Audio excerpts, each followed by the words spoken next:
আসসালামু আলাইকুম। আমরা প্রতিনিয়ত একটা বিষয় নিয়ে হতাশ হয়ে যাই যে আমি ভালো হতে চাই বা আমি ভালো হওয়ার চিন্তাভাবনা করতেছি। নামাজ পড়তেছি ৫ ওয়াক্ত। তারপরেও দেখা যাচ্ছে আমি যে গুনাহগুলা নামাজ পড়ার আগে করতাম, এই গুনাহগুলা আমার প্রতিনিয়ত হয়ে যাচ্ছে। নামাজ পড়তেছি তারপরেও হয়ে যাচ্ছে। তো এই বিষয়টা নিয়ে আমরা অনেকেই হতাশা। অনেকেই অনেক চিন্তিত। তো এই বিষয় নিয়ে চিন্তা না করে আল্লাহ তাআলার কাছে আরও চাওয়া। নামাজের পরে আল্লাহ তাআলার কাছে আরও চাওয়া।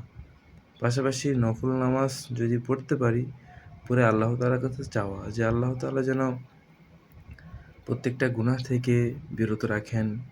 প্রত্যেকটা গুনাহ থেকে বিরত রেখে প্রতিনিয়ত ভালো কাজ করার তৌফিক দান করেন। হালাল রুজি রোজগার করার তৌফিক দান করেন।